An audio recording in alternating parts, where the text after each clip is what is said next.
사도행전 17장 내용을 보면 데살로니가의 베레아, 아덴, 데살로니가, 베레아, 아덴 이 세 지역에서 전도하는 내용이 나옵니다. 주일날 대예배 때도 말씀을 전했지만 복음을 전해야 돼요. 여러분들이 입만 열으면 예수 자랑하고 복음을 전하면 축복이에요. 누가 여러분 비판하면 어때요? 승질 나잖아요. 원수 맺고 싶고 말하기 싫잖아요. 그런데 자기를 누가 자랑하고 칭찬해 줘봐요. 너무 기분이 업되잖아요. 아멘 좀 하셔요. 맞죠? 똑같은 얘기예요. 그래서 저 사람이라면 내가 뭐든지 주고 싶다 이런 생각하잖아요. 그게 가장 비련한 사람은 남을 비판하는 거예요. 더 영적으로 불쌍한 사람은 교회를 비판하고 담임 목사 비판하고 이런 분들이 종종 있다고 그래요. 다른 동네 가보면 참 얼빠진 사람들이에요. 아멘 좀 해보세요. 여러분들이 꼭 기억해야 돼요. 부모가 부족해도 늘 얘기했지만 부모가 부족해도 부모를 돕고 사랑하고 품어주잖아요. 자식이 좀 부족하다고요. 어떤 사람은 자식이 장애인 됐다고 버리는 부모가 있어. 그거 참 정신병자예요. 그런 사람들은. 그러나 어떤 사람은 평생 동안 그 장애인을 긍휼히 여기고 모든 것을 희생해서 키워주는 분도 있잖아요. 아멘 하세요?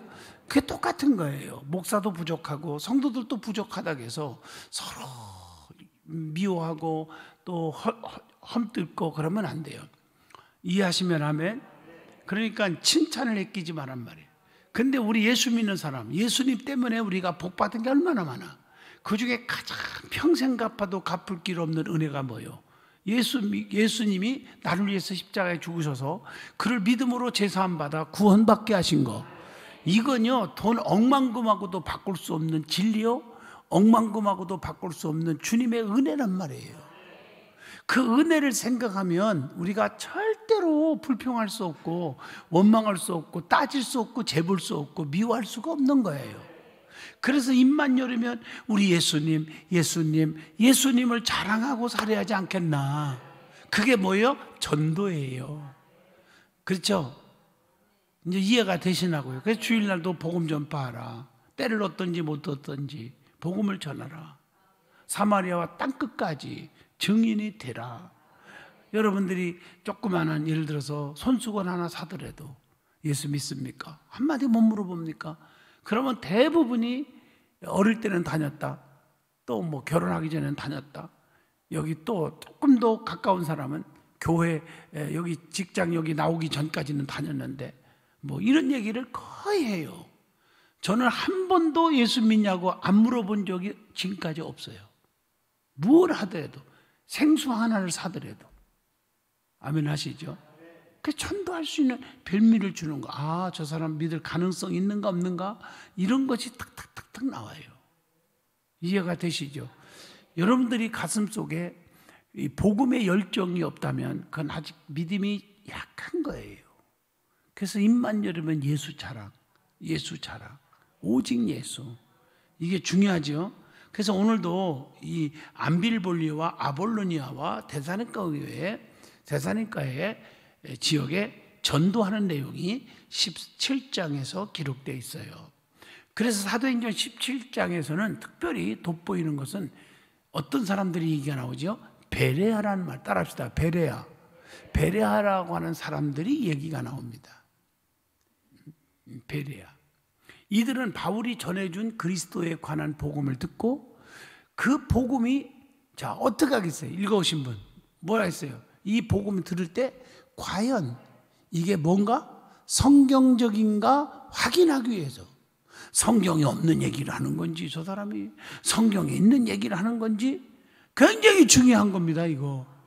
그런 걸 확인하기 위해서 구약 성경을 자세하게 살펴보고 검토를 합니다. 저들이 복음을 전하는데 그 전한 복음을 듣고 나서 저게 성경적인지 그걸 알기 위해서 구약 성경을 다 검토를 하는 거예요. 그 과정 속에서 어떤 사람들? 베레아 사람들. 그 많은 베레아에 있는 사람들이 그 예수를 받아들이고 믿게 되었다고 하는 사실입니다. 이해가 되셨나요? 여러분 지금 잘못된 이단들 말씀이 아닌 것 가지고 이상한 요즘 이단들 알잖아요. 비유법을 가지고 막 그냥 평생 교회에서 들어보지 않은 얕은 거니까 어머나 하고 혹 빠지고 말이야. 그래서 이단에 빠져서 지옥에 가는 거예요. 불쌍한 거 아니에요? 그러니까 우리가 심사숙고해야 돼요. 이 사람이 이 말하면 그냥 뭐 여기서 모여갖고 여기가 최고다 몰려다니다가 나중에 땅을 치고 통곡하지 말고요, 베레아 사람들을 좀 본받으시기를 바랍니다. 이처럼 베레아 사람들은 맹목적으로 바울의 복음을 받아들인 것이 아니었어요. 보다 확실하고 진실한 믿음을 얻기 위해서 부지런히 뭘 공부했다고요? 성경을 공부한 거예요. 성경. 오늘 사도행전 27장을 살펴보면서 우리의 신앙에도 놀라운 도전을 받아야 되고 또 하나님의 크신 은혜가 우리 속에 함께 하여야 된다는 것을 깨닫게 해주십니다. 그렇게 되기를 축복합니다. 자, 그러면 이제 지금까지 이제 17장 전체 개요를 얘기한 거고요. 이제 첫 번째 1절로 15절을 다뤄봅니다. 1절로 15절까지는 어떻게 했어요? 하나님의 말씀을 상고하고 묵상하는 자를 만날 수 있다는 거죠. 그 사도 바울은 이 데살로니가에 도착하여서 유대인의 회당에 들어갑니다. 그리고 3주에 걸쳐서 안식일마다 성경을 가지고 강론을 하는데 그 내용이 뭐냐? 예수 그리스도 되심의 그런 관한 얘기에 대해서 강론을 합니다. 여러분, 우리는 누구에게든지 오직 예수 그리스도가 없으면 안 돼요. 세상적인 얘기 하지 마세요. 만나기만 하면 개똥 갚았니? 뭐 강아지 몇 마리 낳았어? 이런 소리 했다든가 말이에요. 코로나 걸렸냐 안 걸렸냐? 이런 것도 물론 물어볼 수 있겠지만 제일 중요한 것은 그게 아니에요. 아멘. 특별히 예수님에 관한 얘기지만 특별히 예수님의 뭐에 대한 걸 증거했어요? 읽어왔다며. 십자가는 뭐예요? 죽음이지. 죽은 후에 뭐가 있어요? 부활. 이번 돌아오는 내일 모레 주일날은 종료주일입니다. 예수님 마지막 입상하시고 한 주간 동안 뭐가 당해? 고난. 그래서 성고난주간입니다. 적어도 아침 한 끼 정도나 점심이든지 한 끼 정도는 한 주간 금식을 하시는 게 은혜입니다. 뭘 생각하고? 십자가 생각하고. 그래서 이번 여러분들이 주일날 이제 설교를 하겠지만 고난주간을 맞이하면서 어떻게 생각하냐? 월요일날은 주님이 어떻게 됐고, 화요일날은 어떻게 됐고, 수요일날은 예수님이 어떤 모습이었고, 이런 걸 쭉 주일날 제가 설교를 준비했거든요. 아멘 좀 하시죠. 그러면서 한 주간 이 말씀들을 주보에 이제 나오니까 주보도 보시면서 한 주간을 예수님의 그 한 주간 어떻게 고난을 겪었는지를 생각하면서 금식하고, 믿음이 있으면 2끼 금식하고, 아멘 좀 해요. 더 믿음이 있으면 한 주간 하고.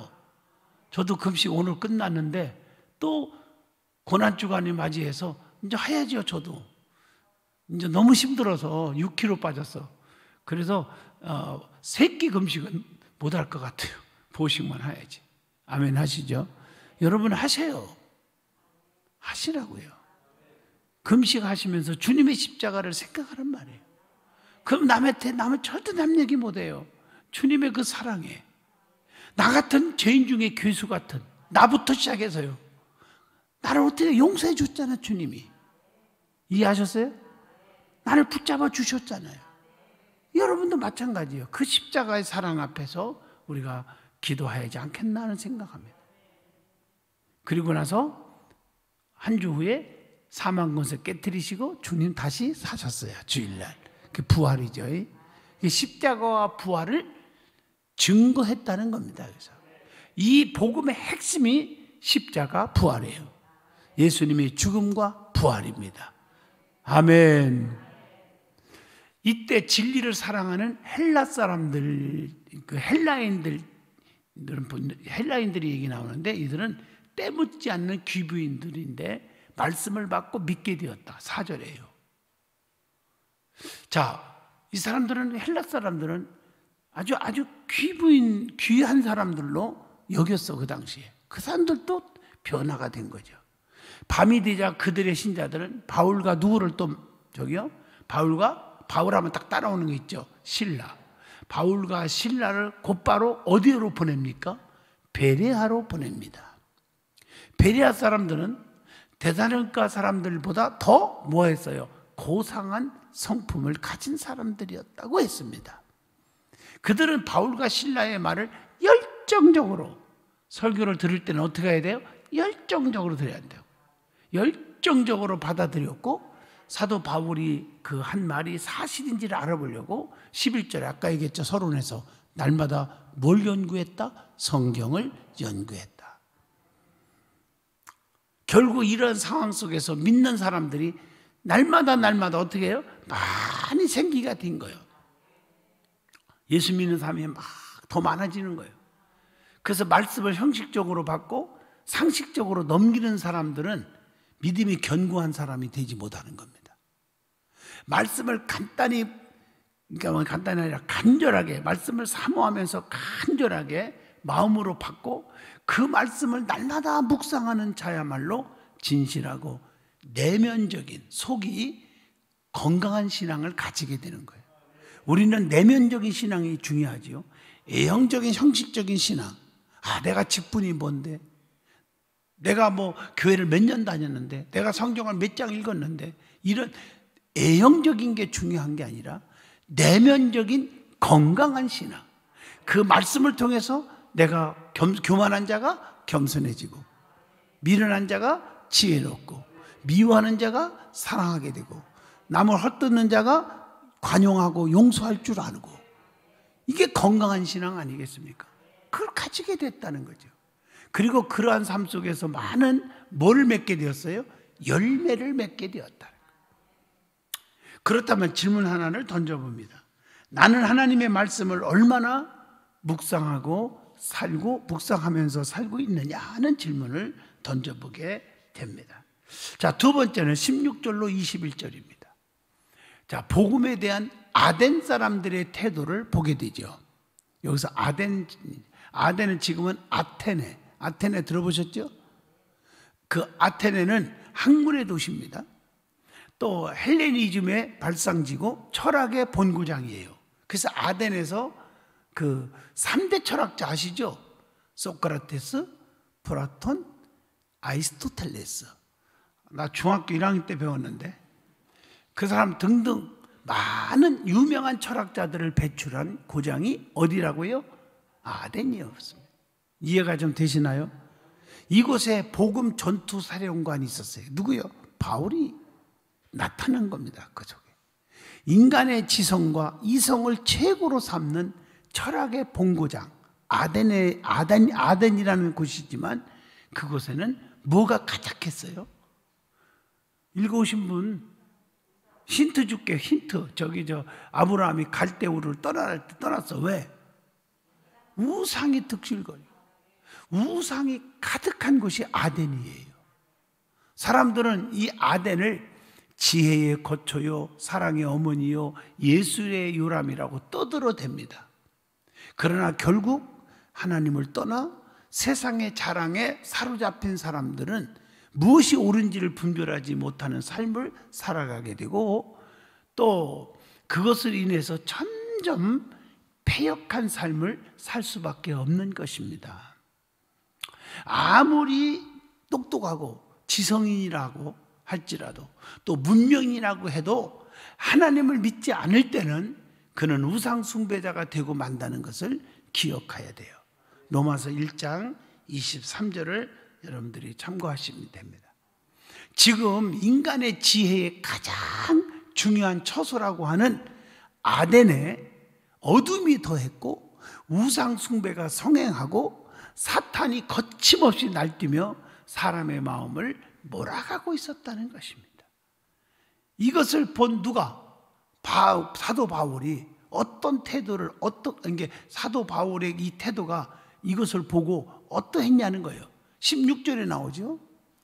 바울은 당황하기보다는 의롭고 거룩한 분노로 격분하고 있었다는 거예요. 이러한 영적인 거룩한 하늘의 분노는 적진을 향하여 뜨겁고 열렬한 포문을 열게 됩니다. 자, 그렇다면은 하나님 원하지 않는 거잖아요. 아무리 지식이 많고 뭐 그러면 뭐 합니까? 유명세가 있고 유명한 철학이 있고 그 아무 소용 없어요. 그러니까 우리가 가졌다고 많이 배웠다고 목에 힘줄 이유는 없다는 거죠. 우리는요. 맞죠? 믿음이 안 자라고 우상으로 득실거리고 세속적이고 그 하나님이 가치가 없는 것으로 볼 수밖에 없는 거죠. 자, 질문 하나를 던집니다. 그렇다면 나는 진리의 말씀보다 세상의 철학, 세상의 이론, 세상의 어떤 그런 모든 것에 자랑하는 일에 더 집중하지는 않았는지. 바로 내가 말이야 이래도 내 신랑이 누구고 내 부인이 누구고 내 자식이 누구고 야, 내 사업체가 얼마나 크고 뭐고 이런 자랑으로 앞세우지 마시고요. 아멘이죠? 그거 다 아무것도 아닌 거 분토보다도 못한 것을 여기노라. 사도 바울이 그랬잖아요. 자, 세 번째 마지막입니다. 22절로 34절까지입니다. 철학적으로 설교하는 사도 바울을 보게 됩니다. 여러분, 우리가 이 바울 서신에서도 여러분들이 들었지만 바울은 가난한 사람에게는 가난한 사람에게, 부한 사람은 부한 사람에게. 이해하셨나요? 아멘 좀 해요. 감옥에서는 감옥에 맞게 거기서 전도하고. 그러니까 그렇게 많이 배웠고 많이 가졌고 부자였고 또 권세도 명예도 가진 바울이 예수 만나고 나서는 그게 분토보다도 못한 것으로 생각하고 그게 중요한 게 아니다. 그래서 오직 예수만 자랑하기 위해서 어떻게 가난한 사람은 가난한 사람에게 같이 뭐라 해요? 융합을 해야 할 줄 알아요. 오늘날 여러분들이 끼리끼리 좋아요. 같이 친해지는 것. 그러나 야, 너는 무식하니까 내 불의에 못 껴. 너는 가난하니까. 이런 것은 정말 하나님이 기뻐하지 않습니다. 믿어지면 아멘 하시죠? 꼭 기억해 주시기를 축복합니다. 이걸 얘기하는 거예요. 사도 바울은 그래서 이 철학이 왕성하고 한 그쪽에서도 이 사도 바울은 철학적인 설교를 하면서 그게 이제 복음과 매칭시키면서 그들을 변화시키는 거예요. 아멘 좀 해봐요. 아덴 사람들은 전혀 이 하나님의 말씀에 대한 구약에 대한 지식이 없었어요. 그래서 복잡한 신화와 철학적 사고 그런 구조만을 가지고 있었다는 거죠. 바울은 이들에게 어떤 말부터 시작할 줄을 알았습니다. 그래서 보이는 세상을 비유하면서 복음을 존재론적으로 증거해 나갑니다. 이것이 철학적인 논법입니다. 자, 뭐라고 했습니까? 읽어보셨어요? 성경 읽어온 사람. 아덴 시민 여러분, 내가 보기에 여러분은 모든 면에서 종교심이 강한 사람들입니다 라고 이게 철학적인 요법이에요. 그러면서 칭찬을 쫙 합니다. 여러분, 전도하는 데는요 이 요법 참 중요합니다. 전도할 때 어디 딱 들어가면 이 칭찬을 아끼지 마세요. 트로피 하나만 봐도 어머나, 이 집 자녀가 축구 선수가 있네요. 그런데 보니까 축구가 아니라 그게 야구예요. 그건 안 돼요, 진짜. 이게 관찰을 잘 하시고. 이해하셨나요? 맞죠? 저를 딱 보고 얼굴 보니까 목소리만 봐도 목사님 같대요. 그래서 내 기분 좋은데 나보고 딱 보더니 어휴 목사님 운동선수 같으네요. 좀 속상해요. 그러면 맞죠? 여러분 그것도 또 비슷한 얘기지만 칭찬을 아끼지 마세요. 이해하시겠죠? 이 집 들어오니까 참 분위기가 좋네요. 식당에 가도 맛없어도 야 내가 이렇게 이렇게 맛있는 음식 정말 간만에 먹어본 적이 없는데 너무 맛있게 먹었네요. 맛이 보시잖아요. 그렇게 얘기를 하면은 왜 이렇게 음식이 짜 이 집이. 더군다나 우리 집사님 식당에 가갖고 사람들 안 믿는 사람들 옆에 다 앉아 있는데 손님 내쫓을 일 있어? 자기가 먹다 말고 나가라. 잘못한 거죠? 그러면 안 돼요. 칭찬을 아끼지 마. 사도 바울은 바로 그거예요. 그래서 바울은 그들의 우상 숭배의 무지를 공격하기보다는 오히려 그들의 종교심을 아름답게 본 거예요. 이것이 전도자의 지혜입니다.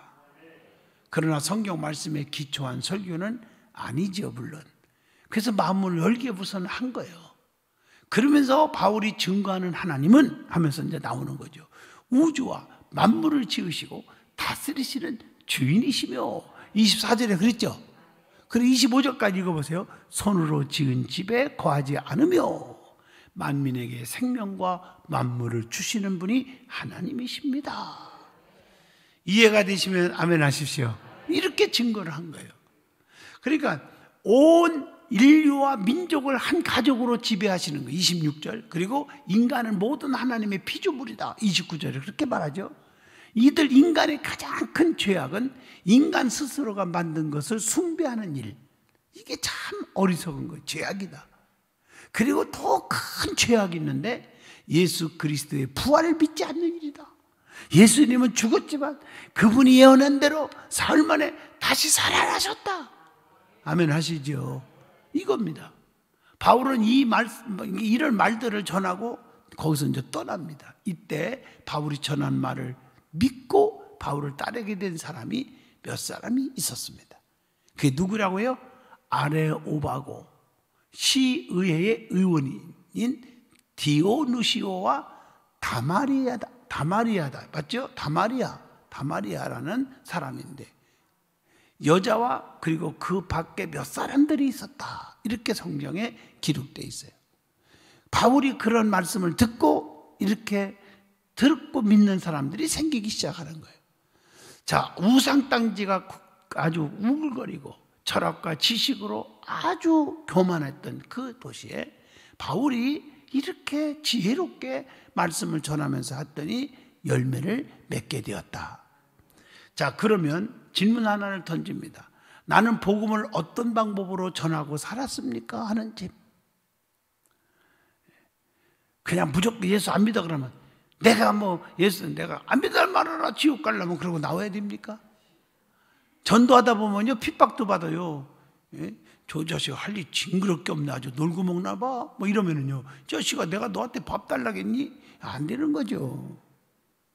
지혜롭게 하시라고요. 지혜롭게. 속상해도 참고.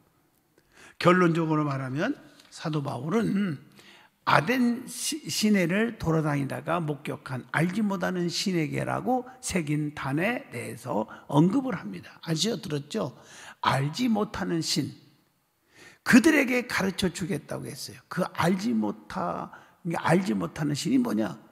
그는 하나님에 관하여 설명해 나갑니다. 너희들이 모르지. 그런데 가르쳐 주겠다는 신은 누구냐? 전능자 하나님이시다.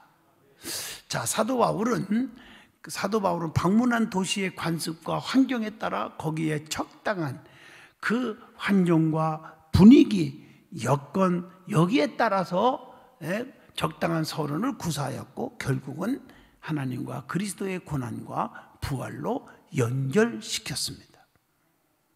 아멘 하시죠? 제가 신학대학원에서 교수를 하면서 쓴 책을 여러분 받아 읽어보셨나요?